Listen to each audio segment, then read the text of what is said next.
Hi Year 8, it's Miss Crosby here. So we're sticking with blogs, this time looking at opening and ending them. You don't need anything apart from a pen and some paper, and let's get started. In this Listen Out Loud scheme, we're up to week 5. That means that we've spent the first 3 weeks looking at poetry and how poetic voice is communicated to the audience, to the reader. You've looked at how to analyse effectively and to construct a response. We moved then in week 4 to looking at blogs and understanding exactly what kind of a text type they are and the appropriate voice tone and style.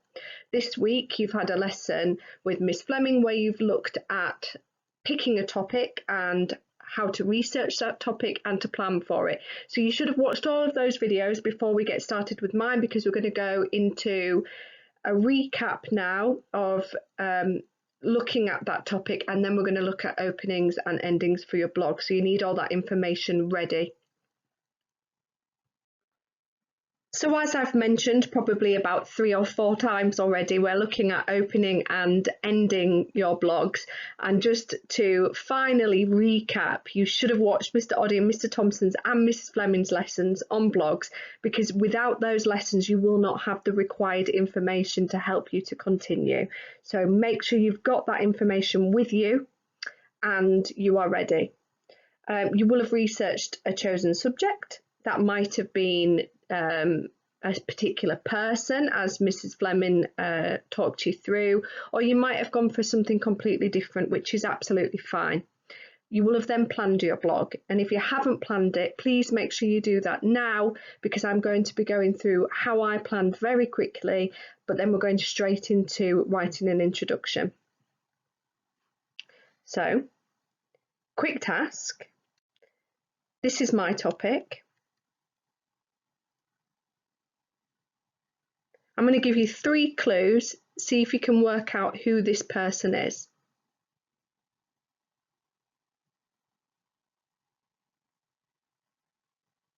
Pause the video and write it down if you think you know.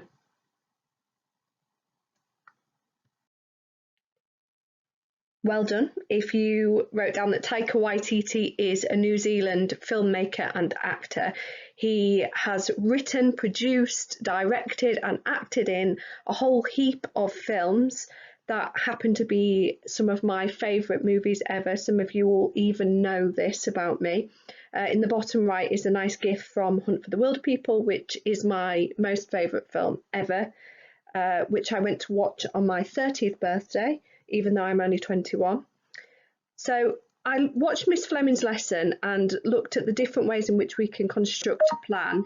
Just very briefly, I'm going to show you some of the key details that I've put together so that I know what I'm working with when I'm putting my blog together.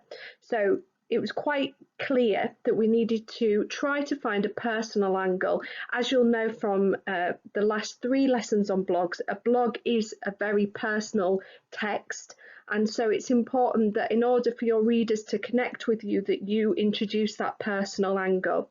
So for me, my personal angle is that the films and the messages in Taika's films resonate with me, and I also am inspired by what he represents and a lot of the work that he does in representing the Indigenous people and that voice in film.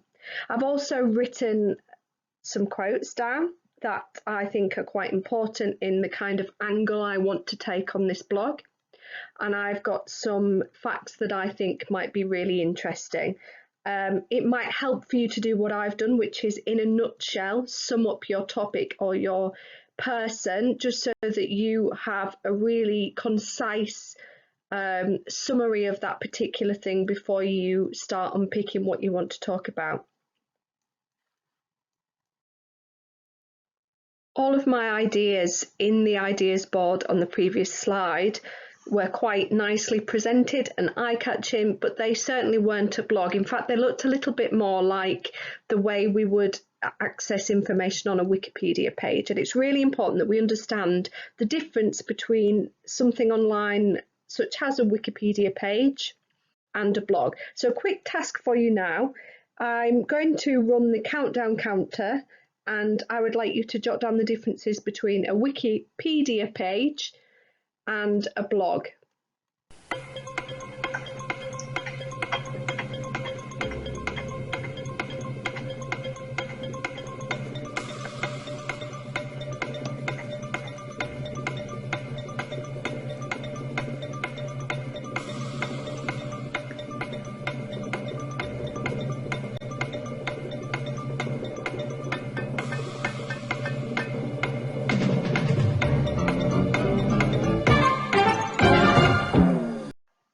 So those differences, a Wikipedia page is essentially informative. The intention there is to provide information, whereas a blog, the purpose there is to inform, sometimes to advise, but essentially it's a source of entertainment. People will stumble upon your blog with some desire to be entertained and engaged, and so that produces different features. So in a Wikipedia article, we might have clear presentation of facts. It's all about clarity and organisation into clear categories. You might remember from the last time you went on a Wikipedia article that it's very much impersonal. Sections are often written chronologically. So when I was researching Taika Waititi, I found a lot of chronological sections within the Wikipedia article. A blog doesn't have to be written chronologically. We might start with something that we think is the most entertaining, engaging hook to grab our reader in. It uses a range of devices to engage. It contains narrative elements. So as Mr. Oddy did mention, although it's a non-fiction text, we might exaggerate in order to entertain, and it's structured in an interesting and engaging way, not necessarily in a chronological way. And quite importantly, a blog is personal. So with everything we've talked about considered, I need to now put my ideas into a plan that will form the scaffolding of a blog. And so this is how I do it. I have a space reserved for my title, which is really key and important. As we've explored with a Wikipedia article, your title would just be the name of the topic, but we need something that is more of a hook that will generate interest. If you think about a blog, it appears online, and the way that users surf the internet is usually quite rapid, and things need to really grab attention quickly. So I might start looking at some of the ideas that I've got here and decide that I need something that a lot of people will be able to relate to or latch onto or understand. And the most popular thing that Taika Waititi has done probably is, or the most recognisable thing is possibly Thor. So I might include Thor in my title. Thinking about the main ideas that I want to get in the middle of my blog, I might want to talk about his early home life, the detail about his dad being a gang member and his chaotic childhood. And then I might link this on nicely to how that experience has influenced his films, and then talk about some of those films and my personal angle and the influence on me. And then I might link that nicely onto his achievements and some of the reflections on how his life began up to where he is now.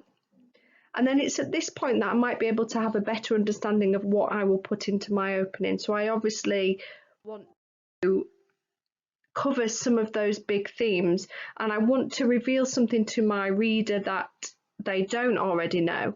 So in my title, what I'm going to do is try and link into his dream of having a microwave, which was a quote that he made in an interview about what his childhood was like. And I'd like to sort of contrast that with where he's at now as somebody who has helped to make Thor, and somebody who originally dreamt of much simpler things. So I'm going to put those into the title. I'm then going to compel the reader to want to learn more about Taika, bring them in, address them directly in my introduction.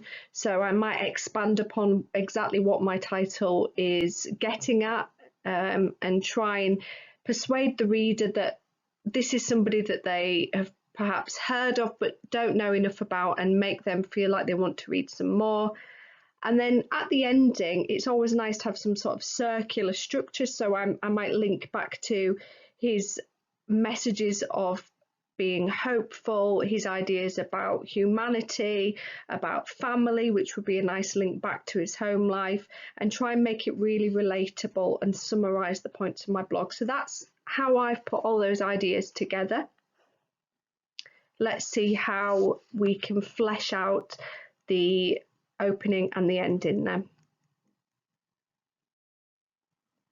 So let's start with my title, which I have followed from my plan. So I've included the subject of Thor and the microwave dream quote that I want to expand upon in the main part of my blog. And then here is the opening.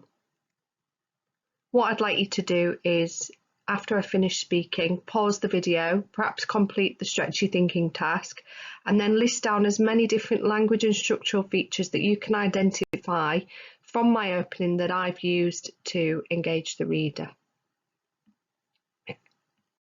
So there are a range of different techniques that you can include in your opening. Here are some of the ones that I've used. Remember, this isn't a prescriptive list, so this doesn't mean that you have to include all of the techniques that I've used in your opening, and likewise you can include some different techniques, but the main purpose is to hook your reader and to engage them and really convince them that they should be invested in your piece of writing. So I've used juxtaposition or contrast in order to reflect some of the wider themes in my particular blog, because the perspective that I'm taking is the contrast between Taika's early life and where he is now. There's pun, which creates a much more engaging title. There's direct address, which you want to include throughout your blog because you are keeping that relationship with writer and reader.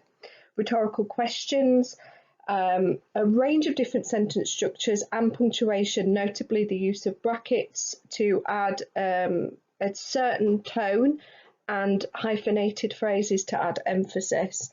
Notice how I withhold information about the microwave until the end of the introduction in order to keep the reader reading.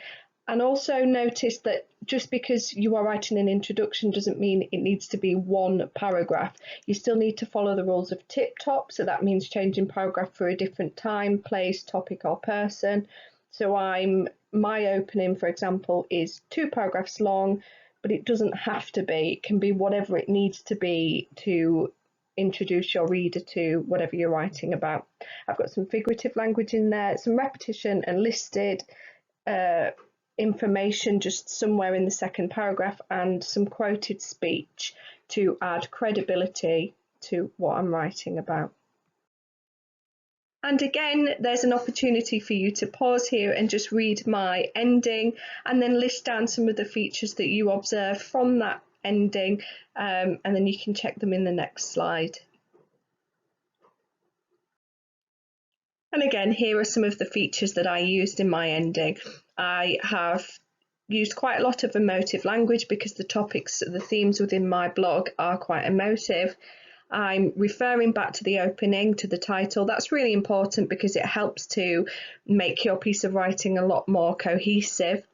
I've ended by addressing the reader. So this is something you might notice in lots of blogs where the writer will encourage the reader to engage and interact. You often have an opportunity to write comments at the ends of blogs and things like that. I've summarised the main points of the blog so that it sort of ties it up nicely, and I've included some of those quotes that I had planned to include when I planned the blog. You'll notice I've not used as many features in this, so as a stretchy thinking task, you can go away and see if you can improve upon my ending. Go back and have a look at my plan if you need that to inform what you're writing about. You might even have a go at writing some of the other parts of the blog as well. Well done, Year 8. That's the end of the second lesson this week. There's an opportunity now for you to reflect, just like we do with our DIRT if we were in normal classrooms.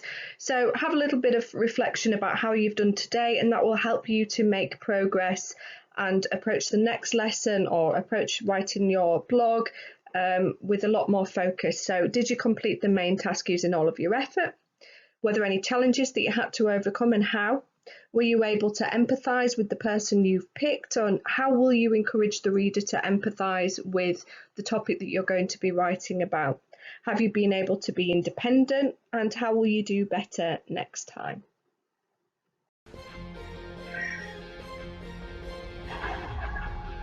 So that's it for this week, Year 8. Well done. All that's left for you to do is to go to joinmyquiz.com and enter the code, which is in yellow at the bottom left of the screen. Take care, see you next time, and good luck.